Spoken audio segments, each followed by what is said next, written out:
आषाढी कार्तिकी विसरू नका मज सांगत असे गुज पांडुरंग।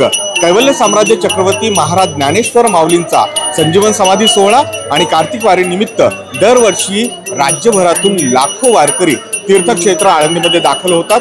भल्या पहाटे इंद्रायणीच्या या पवित्र पाण्यामध्ये स्नान करून ते माऊलींच्या समाधीचं दर्शन घेतात। आणि अर्थातच प्रत्येक वारकऱ्याला जशी आषाढी वारी पंढरपूरची जशी वारी महत्त्वाची आहे तशीच ही कार्तिक वारी देखील महत्त्वाची आहे। आणि आपण बघतो की राज्यभरातील कानाकोपऱ्यातून हे दरवर्षी येणारी मंडळी आहे। बाबा कुठून आला? सोलापूर जिल्हा बेंबळ। दरवर्षी वारी करतात? दोन्ही वारी महिन्याला वारी। काय आठवण आहे जुन्या वारी? आठवण म्हणजे काय नाही बघा, घरी करमतच नाही, दुसरं काय आठवण म्हणायचं नाही।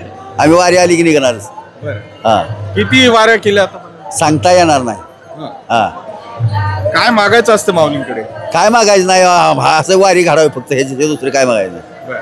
महिन्याला वारी घडावी। वारकऱ्यांची शिस्त आहे, एकदा भगवा खांद्यावर घेतला की तो खाली ठेवायचा नाही। आणि अशाच पद्धतीनं अगदी शिस्तीमध्ये वारकरी जो आहे ती परंपरा जपत आलेला आहे।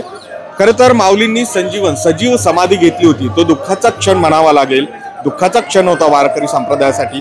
मात्र तरी या सोहळ्याला सोहळं म्हटलं जातं, या क्षणाला सोहळा म्हटलं जातं। काय वाटतं? याचं कारण असं आहे की आजही माऊली चैतन्य स्वरूपात आपल्यात आहे। माऊली आजही जे ठेवलेला नाही, चैतन्य स्वरूपात सर्वात आज आळंदीमध्ये आजही प्रत्येक कणाकणात माऊली विसावलेली आहे। त्यामुळे हा सोहळा समजला जातो।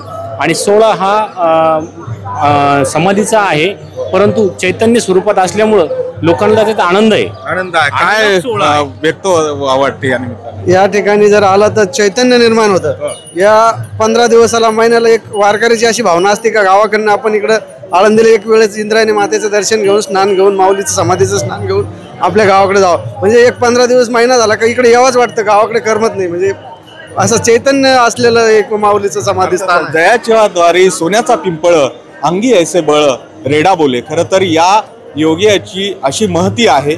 आणि माऊलींनी जो पसायदानातनं विचार दिला तो विचार जपण्यासाठी अर्थातच हे वारकरी दरवर्षी न चुकता इकडे येतात। माऊलींचा जो विचार आहे, विश्वाचा कल्याणाचा विचार जो त्यांनी मांडला, जे मागणं त्यांनी मागितलं तो जगाच्या पाठीवर एकमेव संत म्हणावा लागेल। आणि अर्थातच या संतांच्या विचाराचं अनुकरण करण्यासाठी दरवर्षी हे लाखो वारकरी येत असतात आणि हा आनंद सोहळा इथे पार पडतो। पुढील सुरज पाटील सर, गोविंद वाकडे, न्यूज 18 लोकमत, आळंदी।